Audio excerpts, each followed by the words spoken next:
Hello friends, मेरा नाम है Ankit and welcome back to investment की चर्चा।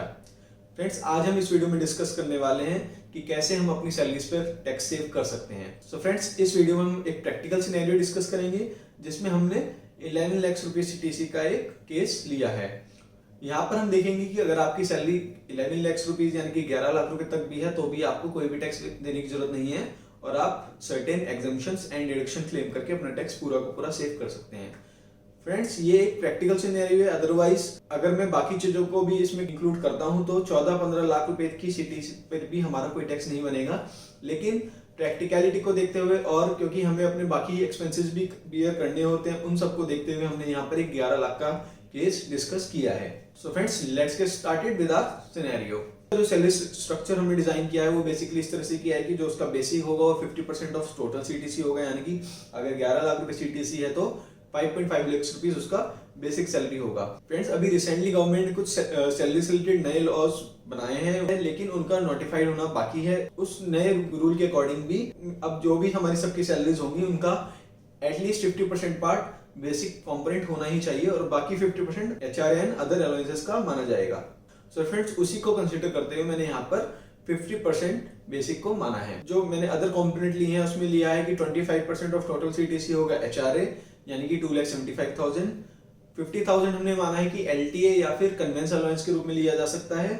थर्ड जो कंपोनेंट होगा फ्रेंड्स वो होगा पीएफ का, जो बेसिक का 12% होता है, यानी कि 5.5 लाख का 12% अगर हम कैलकुलेट करेंगे तो 66,000 रुपीज बन जाएगा। उसके अलावा फोर्थ एंड फाइनल कंपोनेंट होगा फ्रेंड्स वो होगा अदर अलाउंस का, जो हमने एक बैलेंसिंग फिगर ली है वो बन जाता है आपका 1,59,000 रुपीज। सो इस तरह से हमारा कंप्लीट सीटीसी जो बन जाता है वो 11 लाख रुपीज का बन जाता है। तो फ्रेंड्स, अब बात कर लेते हैं एग्जम्पशंस एंड डिडक्शंस की, जो कि अगर हम अवेल करते हैं तो कैसे हम अपना टैक्स को यहाँ पर जीरो कर सकते हैं। और फ्रेंड्स, आज जो हम इस सिनेरियो में डिस्कस कर रहे हैं वो पूरा का पूरा आपका ओल्ड टैक्स रिजाइन के अकॉर्डिंगली मैंने डिस्कस किया है, क्योंकि न्यू टैक्स रिजाइन में अगर आप जाना चाहते हैं तो वो बहुत ही सिंपल है। आपको वहां पर कोई भी इन्वेस्टमेंट करने की जरूरत नहीं है, कोई भी डिडक्शंस एंड एग्जम्पशंस वहां पर हमें अवेल नहीं होती हैं। जो भी हमारी सैलरी होती है वो पूरी की पूरी टैक्सेबल बन जाती है और हम टैक्स पे कर देते हैं। सो फ्रेंड्स, 3 तरह की डिडक्शंस सभी को मिलती हैं। नंबर 1 एम्प्लॉयर कंट्रीब्यूशन होता है टुवर्ड्स योर पीएफ। नंबर 2 जो एम्प्लॉय का कंट्रीब्यूशन होता है टुवर्ड्स पीएफ। और तीसरा जो डिडक्शन होता है फ्रेंड्स वो होता है स्टैंडर्ड डिडक्शन, जो कि 50,000 रुपीज को सभी को मिलता है। फ्रेंड्स, अगर इन 3 जो बेसिक डिडक्शंस है जो सभी को अवेल होती हैं, अगर उन्हें हम कंसीडर कर लेते हैं तो आपकी जो टैक्सेबल इनकम बन जाती है वो बन जाती है अराउंड 9,18,000 रुपीज। इसके अलावा जो फर्दर हम एग्जम्पशंस ले सकते हैं, डिडक्शंस ले सकते हैं, वो हम डिस्कस करना स्टार्ट करते हैं। सो नंबर 1 आप जो डिडक्शन ले सकते हो वो ले सकते हो सेक्शन 80C। 80C में आपको बहुत सारे ऑप्शंस मिल जाते हैं। इसके अंदर आपका पीपीएफ आ जाता है, ईपीएफ आ जाता है, एनपीएस आ जाता है, इसमें आपका टैक्स सेविंग म्यूचुअल फंड आ जाएगा, इसमें आपका बच्चों की ट्यूशन फीस आ जाती है, इसमें आपका होम लोन का प्रिंसिपल पेमेंट आ जाएगा। तो फ्रेंड्स, 80C का बेनिफिट तो आप तब भी ले सकते हैं अगर आप कोई सेविंग नहीं कर रहे हैं, क्योंकि आप पीएफ में आपका जो खुद का कंट्रीब्यूशन होता है वो इंक्लूड हो जाता है। उसके अलावा अगर आपके किड्स हैं और वो स्कूल जाते हैं तो उनकी ट्यूशन फीस इंक्लूड हो जाती है, और अगर आपने होम लोन लिया है तो उसकी जो प्रिंसिपल पेमेंट होती है वो भी 80C का पार्ट बन सकती है। सो 1.5 लाख तो ज्यादातर लोग मेरे ख्याल से अवेल कर ही लेते हैं। 80C के बाद आप 80D का डिडक्शन ले सकते हैं, जो कि आपको मिलता है आपका हेल्थ इंश्योरेंस के लिए। इसकी लिमिट जो गवर्नमेंट ने रखी है वो 25,000 रुपीज की रखी है अगर आप इंश्योरेंस लेते हैं अपने लिए, अपने स्पाउस के लिए और अपने बच्चों के लिए। लेकिन अगर आप अपने पेरेंट्स के लिए भी हेल्थ इंश्योरेंस लेंगे तो आपको एडिशनल 25,000 का डिडक्शन मिल जाएगा। और अगर आपके पेरेंट्स सीनियर सिटीजन है यानी कि उनकी एज 60 ईयर से ज्यादा है तो ये डिडक्शंस बढ़कर 50,000 हो जाती है, यानी कि टोटल आप 25,000 प्लस 50,000 75,000 की डिडक्शन क्लेम कर सकते हैं। लेकिन फ्रेंड्स, 75,000 का मेडिकल इंश्योरेंस लेना प्रैक्टिकल नहीं है। कोई भी इतनी ज्यादा प्रीमियम पे नहीं कर सकता है और एडवाइजेबल भी नहीं है। सो फ्रेंड्स, एक प्रैक्टिकल सिनेरियो अगर मैं डिस्कस करूं कि आपके अगर पेरेंट्स हैं और आप उनके लिए इंश्योरेंस लेना चाहते हैं और अपने खुद की फैमिली के लिए भी इंश्योरेंस लेना चाहते हैं, तो एक 35,000 की फिगर एक प्रैक्टिकल फिगर है। इसका मैं अगर आपको ब्रेकअप बताऊं तो अगर आप अपने लिए और अपनी स्पाउस और बच्चों के लिए इंश्योरेंस लेंगे तो अराउंड 10,000 में आपको एक हेल्थ इंश्योरेंस 5 to 10 लाख का मिल जाएगा। इसके अलावा आपको 5,000 का हेल्थ चेकअप के ऊपर डिडक्शन मिलती है, जिसमें आप अपने हेल्थ चेकअप्स करवा सकते हैं। उसके अलावा अगर आप अपने पेरेंट्स के लिए अगर इंश्योरेंस लेने जाएंगे, अगर 5 लाख का भी इंश्योरेंस लेंगे तो फ्रेंड्स आजकल जो प्रीमियम 20,000 के अराउंड पड़ता है, तो यानी कि 20,000 आप अपने पेरेंट्स के लिए ले रहे हैं, 10,000 का इंश्योरेंस अपने लिए ले रहे हैं और 5,000 का आप अपने हेल्थ चेकअप्स या फिर अदर टेस्ट करवाने के लिए यूज कर रहे हैं। तो आप 35,000 का एक प्रैक्टिकल एक्सपेंस कर सकते हैं, जो कि रिक्वायरमेंट भी है मेरे ख्याल से आज के टाइम पे और किया भी जा सकता है। तो इस सिनेरियो में भी फ्रेंड्स हमने जो टोटल डिडक्शन सेक्शन 80D के अंडर हमने ली है वो 35,000 की ही ली है। आपको फ्रेंड्स तीसरी आपको इसके अंदर डिडक्शंस अवेल करनी है, वो आप कर सकते हैं होम लोन के इंटरेस्ट की डिडक्शन। सो फ्रेंड्स, अगर आप होम लोन लेते हैं तो उसका जो इंटरेस्ट कंपोनेंट होता है अप टू 2 लाख तक आप इनकम टैक्स की सेक्शन 24 के अंदर क्लेम कर सकते हैं, यानी कि 2 लाख रुपए से आपकी टैक्सेबल इनकम रिड्यूस हो जाती है। सो फ्रेंड्स, अगर आप आज के टाइम पे मैं बात करूं, अगर आप 25 से 30 लाख का भी लोन लेते हैं और आपकी EMI अराउंड बनेगी वही 25-30 हजार रुपए, तो आपका जो इंटरेस्ट पार्ट बनता है वो अराउंड 20,000 का ही बनेगा। सो उस 20,000 को आप वहां पर क्लेम कर सकते हैं। और अगर आपने होम लोन नहीं लिया है, आपने कोई घर नहीं लिया है और आप अगर रेंट पे रहते हैं, तो उस केस में भी आप HRA क्लेम कर सकते हैं। फ्रेंड्स, HRA का एक जो इम्पोर्टेंट रूल है वो थोड़ा सा कॉम्प्लिकेटेड है। उसमें 3 चीजें देखी जाती है। नंबर 1, जो आपको एक्चुअल HRA जो आपका सैलरी का पार्ट होता है, यानी कि इस केस में आपका 2,75,000 है। नंबर 2, आपकी सैलरी का जो बेसिक है उसका 40% अगर आप नॉन मेट्रो सिटी में रहते हैं और बेसिक का 50% अगर आप मेट्रो सिटी में रहते हैं। और नंबर 3, जो आप एक्चुअल रेंट पे करते हैं माइनस बेसिक सैलरी का 10%। और अगर हम माने कि 21,000 का रेंट आप मंथली पे करते हैं, तो 21,000 इंटू 12 माइनस बेसिक का 10% अगर कर देते हैं तो बन जाता है 1,97,000। सो इन तीनों का जो मिनिमम होगा वही आप क्लेम कर सकते हैं। सो हमारे केस में वो होता है 1,97,000, जो कि एक्चुअल पेड माइनस बेसिक 10% है।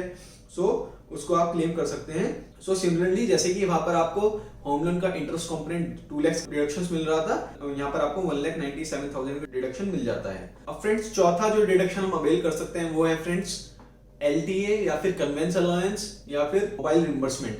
सो फ्रेंड, जो हमारा सैलरी स्ट्रक्चर होता है उसमें इस तरह के जनरली कंपोनेंट होते हैं, इस तरह की हमारी कंपनी की पॉलिसीज होती हैं कि हम स्पेसिफिक एक्सपेंसेस को रिम्बर्समेंट के तौर पर क्लेम कर सकते हैं। जैसे कि आपका कन्वेंस अलाउंस होता है, आपका LTA होता है, आपका बुक्स रिम्बर्समेंट हो जाता है, आपका मोबाइल बिल रिम्बर्समेंट होता है। सो फ्रेंड्स, इस तरह के आप एक्सपेंसेस क्लेम कर सकते हैं और जनरली मैंने देखा है कि 40 से 50 हजार रुपए आप इस तरह के एक्सपेंसेस में क्लेम कर सकते हैं इजीली।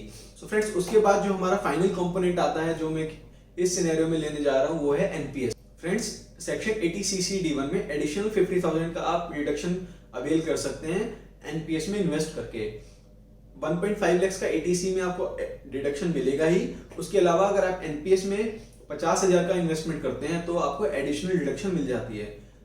फ्रेंड्स, NPS एक बहुत ही इंटरेस्टिंग पेंशन सिस्टम है। फ्रेंड्स, जैसे कि आपको पता है कि प्राइवेट जॉब्स में कोई भी पेंशन नहीं मिलती है, सो NPS एक पेंशन के लिए एक अच्छा ऑप्शन है। तो फ्रेंड्स, अगर ये सारी चीजें अगर आप क्लेम कर लेते हैं, सो ये टोटल डिडक्शन बन जाती है 4,19,000।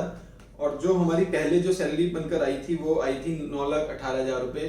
तो फाइनल जो आपका टैक्सेबल इनकम बनता है वो बनता है 4,99,000 रुपीज। फ्रेंड्स, अभी करंट में एक जो रूल चल रहा है वो ये है कि अगर आपकी टैक्सेबल इनकम 5 लाख से नीचे रहती है तो आपको कोई भी टैक्स नहीं देना होता है, टैक्स आपका 0 हो जाता है। लेकिन अगर आपकी 5 लाख से ऊपर इनकम टैक्सेबल चली जाती है तो 2.5 लाख से ऊपर की इनकम पर आपको टैक्स देना होगा। तो इस केस में आपकी क्योंकि टैक्सेबल इनकम ही 5 लाख से नीचे चली गई है तो आपको कोई भी टैक्स नहीं देना होगा।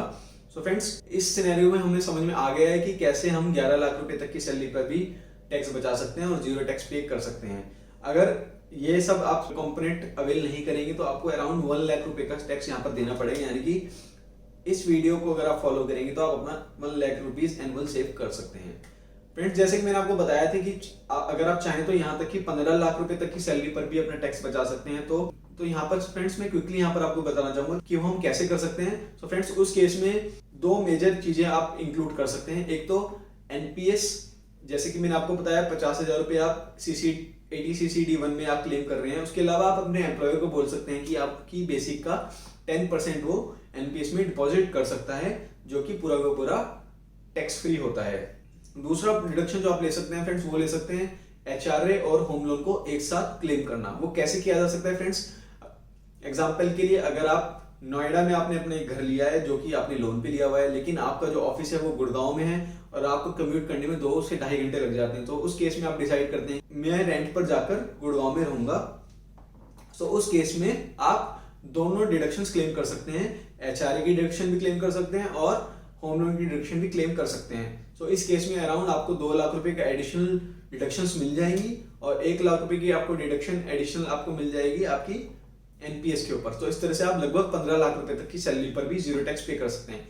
लेकिन क्योंकि यहाँ पर हमें एक प्रैक्टिकल सिनेरियो डिस्कस कर रहे हैं फ्रेंड्स, क्योंकि अगर मैं लोन भी दे रहा हूँ और रेंट भी पे कर रहा हूँ तो वो थोड़ा सा प्रैक्टिकल कम हो जाता है कि इतनी ज्यादा एक्सपेंसेस मैं कर पाऊँ और उसके बाद सफिशिएंट अमाउंट बचे अपने फैमिली को टेक केयर करने के लिए। तो फ्रेंड्स, आशा करता हूँ आपको समझ में आ गया है कि कैसे आप अपना टैक्स सेव कर सकते हैं। अगर आपको इससे रिलेटेड कोई भी कंफ्यूजन है, क्योंकि फ्रेंड्स एक थोड़ा सा कॉम्प्लिकेटेड टॉपिक है और शायद ये वीडियो भी थोड़ी कॉम्प्लिकेटेड बनी हो, तो फ्रेंड्स आप मुझे कमेंट करके एक्सप्लेनेशन मांग सकते हैं, आप मुझे ईमेल भी कर सकते हैं और आप नीचे कमेंट करके डिस्कस भी कर सकते हैं। सो फ्रेंड्स, आशा करता हूँ वीडियो आपको पसंद आई होगी।